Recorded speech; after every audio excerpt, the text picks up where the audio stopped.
Today's video title is Don't Let Familiarity Keep You from Unfamiliar Success. I notice that when I go to places that I'm familiar with and when I'm around people I'm familiar with, not necessarily in a bad way, but people who I'm familiar with that did something negative to me or have had negative attributes in my life, I completely lose sight of the future that I desire for myself. When I tell you there have been so many times where I would leave my hometown, my home state, and go and make a name for myself and do something just extraordinary and do something just amazing, and then I'll come back and I'll get around certain people, and all of a sudden the old me is the only thing that exists. It's like I completely forget who I was prior, the person that I molded myself to be, this new person that is just the epitome of success. I completely forget them. And what's crazy to me is the fact that it's my life. It's your life that you are missing out on when you make these decisions to allow yourself to sink into familiar spirits. I can't tell you the amount of times I've let people who I was comfortable with create a spirit of stagnation in me. I can't tell you the amount of times where I let myself be dulled because people who I felt like knew who I was said certain things to me that reminded me of who I was, but in reality it was just that familiar place and I was stuck in it. It doesn't matter how far you go, it doesn't matter how far you grow.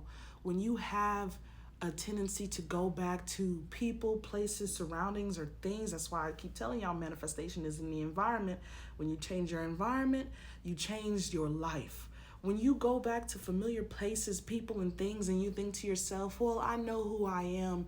They can't mess over me. They can't hurt me. They can't touch me. Yes, they can. Because just because you know who you are doesn't change the fact that they have a depiction over you, that your hometown has a depiction over you, that the places that you're comfortable with, your old house has a depiction over you. Those memories, angel numbers that you saw in the past, they have depictions over who you are. And you feel like, oh, I know who I am. But the crazy thing is, like, when everything that surrounds you tells you something, you're going to believe it. I noticed that familiar places and familiar people and familiar things always have a way with words, have a way with conversing with me, with making me believe that something is but it really isn't, that I am who I actually am not. You ever get around someone and you're new or you've changed, or there are parts of yourself that you are now that you weren't in the past? Like the past you was probably just completely gone, or you've really just grown, and all of a sudden they're like, well, you didn't used to do that, or well, like, well, I didn't know that you like that kind of stuff. Or they'll be like, girl, stop playing. There ain't nothing wrong with you. Girl, stop playing. Girl, I've known you since you was 3 years old. You not that, girl. That's not cute. It's not funny. It's not fun. They're literally telling you, I am never going to see you as who you see yourself as. And this is also a call to say, if someone is vividly expressing how they're never going to see you for who you are, then why are they there? It's scary, but it's true. You have to really measure how much you desire your success to come to fruition by how much you're willing to take on. Wait, hold on. You have to measure your desire for success the same way you measure your relationships. And it sounds crazy, but it's true. How much do you desire to fulfill your destiny? How much do you desire to fulfill a temporary itch to connect with somebody that may not be there in the long run, who wasn't supposed to be there from the beginning? You measure that, I'm telling you, your life purpose, your mission will always outweigh.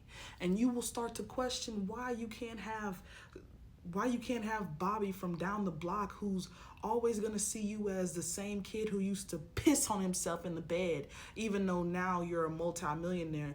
And now why can't I still be friends with Bobby? Bobby is familiar. And when you hang out with Bobby, all of a sudden now you having dreams of peeing on yourself.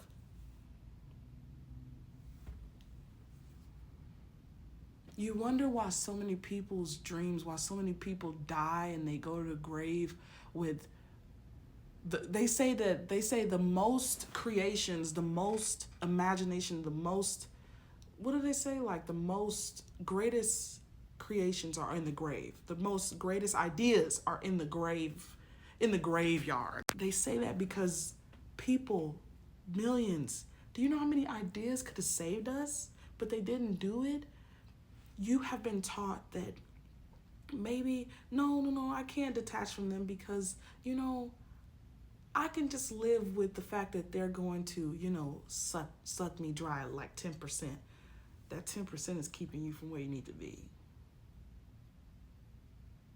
And that's the difference between you and the people in the grave.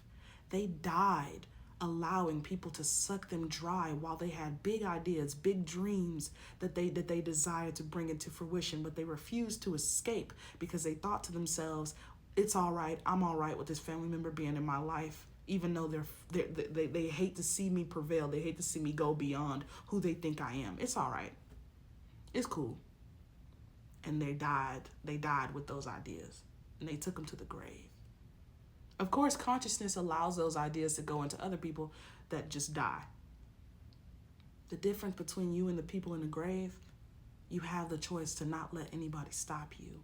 You have the opportunity to get away from familiar places so that you can experience unfamiliar success. You are not dead. You are still alive. TikTok is going to exist. Instagram, Facebook, all of it is going to be here. But you know what won't be here in about 60 years, probably 50 or 40? You. And there will be somebody else. And guess what? That idea that you got, that you want, and I'm going to say this because you need to hear this. That idea that you got, that you want to bring into fruition, and you probably not working hard enough to bring it into fruition because you're thinking about the familiar things. There is a kid that's going to be born in 2099, and they're going to use that idea way after you're dead and gone because you don't think, you don't want to, you obviously don't. They're going to use that idea and they're going to become everything that you've ever wanted to be. This kid ain't even alive yet. This kid don't even exist yet. Or we can flip it around. You can do what you're supposed to do. And in 2099, that kid will work at your foundation when you're dead and gone. And the foundation is this huge building because you actually took it upon yourself to do it. That kid is going to be a huge actor that credits you for being, for who they are. You want to be an artist. That kid's gonna draw the most beautiful painting that comes second to yours, and they're gonna say that you were the inspiration. You want to be a musician. That kid's gonna write a song that was inspired by your song, and it's gonna bring it back to life, and you're gonna be famous all over again. Or it can go to the grave. A couple of years down the line, there's gonna be a kid that's gonna have the idea and have the balls to do something about it.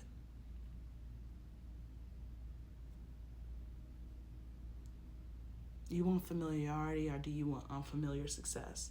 Unfamiliar success comes with no warrants, no warranties. It is scary. It is something that you have never touched before. It is someone that you have never expected to experience. It is the party, it is the person, it is the club that you could not get into. But it is a club that the only way you can get into it is if you own it. Or there's the family that doesn't actually give a fuck about you, that you all right with because you don't want to be alone. There's the love life, the romantic partner that can't truly make you who you are because you need to do it alone, but you don't want to let go because you don't want to be alone. There's the friendships that are very toxic, the partying that you're doing, but hey, you're young, so who cares, right? You got all the time in the world.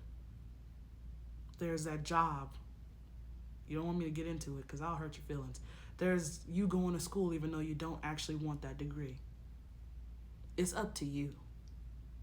When are you going to stop undermining yourself and shoot for unfamiliar success and step out of familiarity? Because guess what? The majority don't do it. The majority are in the grave.